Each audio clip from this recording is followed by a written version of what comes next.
Hello, welcome to my channel. ఈరోజు ఈ వీడియోలోని ఐపాక్ ఈ సంస్థ గురించి మన రాష్ట్ర ప్రజలందరికీ తెలిసిన విషయమే. ఈ ఐపాక్ టీం అనేది దాదాపు 2017-18 నుంచో వైఎస్ఆర్సీపీకి ఈ ఎన్నికల సలహాదారులుగా పనిచేయడం జరిగింది. 2019లో వైఎస్ఆర్సీపీ అధికారంలోకి వచ్చిన తర్వాత ఈ ఐపాక్ యజమాని అయినటువంటి ప్రశాంత్ కిషోర్ గారు ఈ ఐపాక్ను వదిలిపెట్టి ఆయన బీహార్ వెళ్ళిపోయి కొంతకాలం క్రితం ఒక పార్టీని కూడా స్థాపించారు. ఆయనకి ప్రస్తుతం ఐపాక్తో ఏ విధమైన సంబంధాలు లేవు. కానీ 2019 తర్వాత ప్రశాంత్ కిషోర్ గారు ఐపాక్ను వదిలిపెట్టిన తర్వాత ఋషిరాజ్ సింగ్ అనే వ్యక్తి ఈ ఐపాక్ని ఆంధ్రప్రదేశ్లోని జగన్మోహన్ రెడ్డి గారితో ఒక అగ్రిమెంట్ చేసుకొని 2019 తర్వాత 2024 వరకు వైఎస్ఆర్సీపీకి ఎన్నికల సలహాదారులుగా ఉండడం జరిగింది. ఇదే ఐపాక్ టీము వెస్ట్ బెంగాల్లోని మమతా బెనర్జీ గారికి కూడా 2021 నుంచి ఇప్పటి వరకు మమతా బెనర్జీ గారికి ఎన్నికల స్ట్రాటజిస్టుగా పనిచేస్తున్నారు. ఈ ఐపాక్ టీంకి ప్రస్తుతం జరుగుతున్న సంఘటనలకి సంబంధించి మనం ఈ వీడియోలో అనాలిసిస్ చేసుకుందాం. ఇంతవరకు ఈ ఛానల్ సబ్స్క్రైబ్ చేసుకోకపోతే ప్లీజ్ ఈ ఛానల్ సబ్స్క్రైబ్ చేసుకోండి. ఈ ఛానల్ అభివృద్ధికి మీ వంతు సహకారం అందిస్తారని ఆశిస్తున్నాం. ఇక విషయంలోకి వెళ్తే గత జనవరిలో 6వ తేదీన అనుకుంటా ఐపాక్ చైర్మన్ అయినటువంటి ప్రతీక్ జైన్ ఇంట్లోనే ఈడీ వాళ్ళు రైడ్ చేయడం జరిగింది. వాళ్ళు ఎందుకు రైడ్ చేశారంటే పశ్చిమ బెంగాల్లోని బొగ్గు కుంభకోణం అనేది ఒకటి జరిగింది. ఈ బొగ్గు కుంభకోణంలోని చేతులు మారిన డబ్బు కొంత దాదాపు 50 కోట్లని ఈడీ వాళ్ళు చెప్తున్నారు. ఈ 50 కోట్ల రూపాయలు ఐపాక్ టీంకి సంబంధించినటువంటి కంపెనీల అకౌంట్లో జమ కావడం జరిగింది. దీనితో ఈడీ వాళ్ళు మనీ లాండరింగ్ కేసులు నమోదు చేసి దీని మీద విచారణ చేస్తున్నారు. ఈ విచారణ సందర్భంగా ఈడీ వాళ్ళు జనవరిలోని కలకటాలో ఉన్నటువంటి ప్రతీక్ జైన్ ఇంటి మీద రైడ్ చేయడం జరిగింది. ఈ రైడ్ జరుగుతున్న సమయంలోనే వెస్ట్ బెంగాల్ చీఫ్ మినిస్టర్ అయినటువంటి మమతా బెనర్జీ గారు ఈ రైడ్ జరుగుతున్న సమయంలో ఆ ఇంటికి వెళ్ళి కొన్ని డాక్యుమెంట్లని తీసుకువెళ్ళిపోవడం జరిగింది.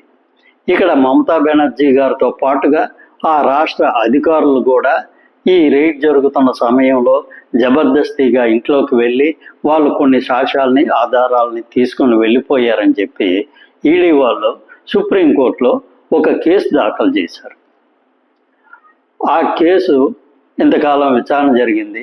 ఈరోజు సుప్రీంకోర్టు దాని మీద తీర్పు ఇవ్వడం జరిగింది. ఇక్కడ మమతా బెనర్జీ గారు ఎందుకు ఈ సాక్ష్యాలని ఆధారాలను తీసుకువెళ్ళిపోయారని చెప్పి ఆవిడని ప్రశ్నించగా ఆవిడ ఐపాక్ టీం అనేది మాకు ఎన్నికల స్ట్రాటజిస్ట్గా పనిచేస్తున్నారు, మాకు సంబంధించిన ప్లాన్లన్నీ వాళ్ళ దగ్గర ఉంటాయి, వాటన్నిటిని ఈడీ అధికారులు తీసుకువెళ్ళిపోతారనే అనుమానం వచ్చి నేను అక్కడికి వెళ్ళి ఆ సాక్ష్యాలు మాకు సంబంధించిన పత్రాలు ఉన్నటువంటి వాటిని మాత్రమే నేను తీసుకురావడం జరిగిందని ఆవిడ కోర్టులో తెలియచేయడం జరిగింది. కానీ సుప్రీంకోర్టు వారు దీన్ని పూర్తిగా ఖండించడం జరిగింది.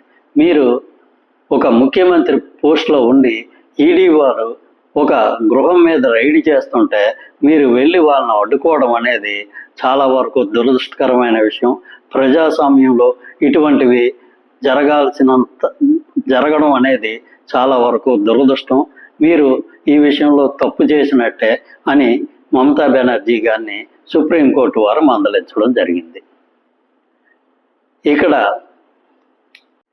ఈ ఐపాక్ సంస్థ కో-ఫౌండర్ అయినటువంటి వినేష్ చందాల్ గారిని ఏప్రిల్ 13వ తేదీని అరెస్ట్ చేశారు.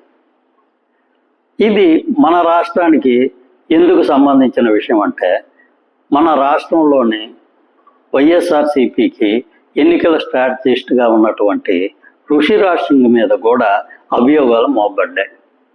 ఈయనకి సంబంధించిన బెంగళూరు నివాసంలోనే మొన్న ఏప్రిల్ 2వ తేదీని ఈడీ వాళ్ళు రైడ్ చేయడం జరిగింది. ఇక్కడ ఋషిరాజ్ సింగ్ మీద కూడా కేసు నమోదైంది. ఈయన కూడా విచారణ నిమిత్తం విచారణ చేయడం జరిగింది. ఇక్కడ వీటన్నిటికీ సంబంధించిన ప్రధానమైన కారణం వెస్ట్ బెంగాల్లోని అంటే పశ్చిమ బెంగాల్లోని జరిగిన బొగ్గు కుంభకోణం. ఈ బొగ్గు కుంభకోణంతో ఈ ఐపాక్ టీము వ్యక్తులందరికీ సంబంధాలు ఉన్నాయని చెప్పి ఈడీ అభియోగాలు మోపడం జరిగింది. ఇవన్నీ విచారణలో ఏం జరుగుతుందనేది మనకి ముందు తెలిసే అవకాశం ఉంది. కాకపోతే జగన్మోహన్ రెడ్డి గారికి అత్యంత సన్నిహితుడైనటువంటి ఈ ఋషిరాజ్ సింగ్ మీద కూడా అభియోగాలు మోపబడ్డాయి. ఇక్కడ ఈ కేసుకు సంబంధించి సుప్రీంకోర్టు వారు వెస్ట్ బెంగాల్ ప్రభుత్వాన్ని, ముఖ్యంగా మమతా బెనర్జీ గారిని, ఆయన ప్రభుత్వంలో ఉన్న కొంతమంది అధికారుల పట్ల తీవ్రమైన వ్యాఖ్యలు చేయడం జరిగింది. అదేమిటంటే ఈ కేసుని పశ్చిమ బెంగాల్ ప్రభుత్వం అనేది ఇది కేంద్ర ప్రభుత్వానికి రాష్ట్ర ప్రభుత్వానికి మధ్య జరుగుతున్న గొడవగా చిత్రీకరించడం అనేది చాలా వరకు దురదృష్టకరమైన విషయం. ఇక్కడ ఈడీ కొంతమంది నేరస్తుల మీద కేసులు నమోదు చేసి దానికి అనుగుణంగా విచారణ చేస్తుంది. కాబట్టి ఇది ఒక వ్యక్తి మీద జరుగుతున్న విచారణ కింద చూడాలి తప్ప దీన్ని కేంద్ర ప్రభుత్వానికి రాష్ట్ర ప్రభుత్వానికి మధ్య జరుగుతున్న వివాదంగా దీన్ని తయారు చేయడం అనేది చాలా వరకు దురదృష్టకరం అని చెప్పి సుప్రీంకోర్టు వ్యాఖ్యానించడం జరిగింది. కాకపోతే ఇక్కడ మనం గమనించాల్సిన విషయం ఏంటంటే ఈరోజు సుప్రీంకోర్టు అనేది ఈ వెస్ట్ బెంగాల్ ప్రభుత్వం మీద చేసిన వ్యాఖ్యలు అనేవి 100% కరెక్టే. కాకపోతే ఇక్కడ కేంద్ర ప్రభుత్వం వాళ్ళు తనకి నచ్చని రాష్ట్ర ప్రభుత్వాల మీద ఈ కేంద్ర ప్రభుత్వ సంస్థల్ని ఉపయోగించుకుంటున్నారని చెప్పి కేంద్ర ప్రభుత్వం మీద చాలా వరకు అభియోగాలు వచ్చాయి.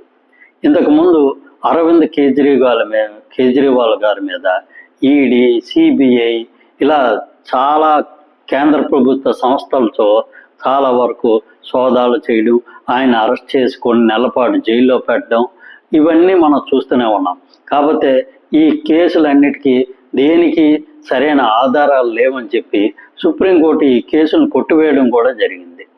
అంటే ఇక్కడ అరవింద్ కేజ్రీవాల్ గారిని పూర్తిగా ఇబ్బంది పెట్టడానికి, ఆయన పార్టీ పట్ల ప్రజల్లోనే చాలా వరకు వ్యతిరేకత తీసుకురావడం కోసమని కేంద్ర ప్రభుత్వం వారి అధీనంలో ఉన్న కొన్ని సంస్థల్ని ఉపయోగించుకున్నారని చెప్పి కేజ్రీవాల్ గారు ఆయన క్లీన్ చిట్ వచ్చినప్పుడు ఆయన వ్యాఖ్యానించడం మనం చూసాము. అదేవిధంగా ఇక్కడ మమతా బెనర్జీ గారు మనం చూస్తూనే ఉన్నాం, వెస్ట్ బెంగాల్లో ఏదో విధంగా అధికారంలోకి సావాలని చెప్పి బీజేపీ చాలా తీవ్రంగా ప్రయత్నాలు చేస్తూనే ఉంది.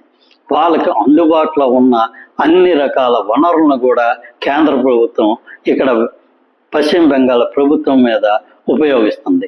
ఈరోజు ఏదో విధంగా తృణమూల్ కాంగ్రెస్ను ఓడించి పశ్చిమ బెంగాల్లోకి అధికారంలోకి రావడం కోసమని కేంద్ర ప్రభుత్వం తన సాయశక్తుల ప్రయత్నాలు చేస్తూనే ఉంది.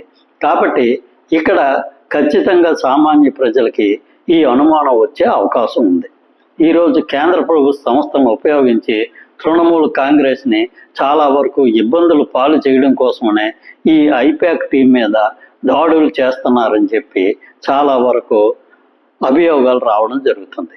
మరి దీంట్లో ఎవరిది నిజం అనేది భవిష్యత్తులో తెలిసే అవకాశం ఉంది. కాకపోతే ఈ నెల 23, 29లోనే పశ్చిమ బెంగాల్ అసెంబ్లీ ఎన్నికలు జరగనున్నాయి. ఈ ఎన్నికల్లోని ఈ ఈడీ దాడులు అనేవి ఎవరికి సానుకూలంగా ఉపయోగపడతాయి అనేది మనకి మే 4న వచ్చే రిజల్ట్స్లో తేటతెల్లమయ్యే అవకాశం ఉంది. Thank you.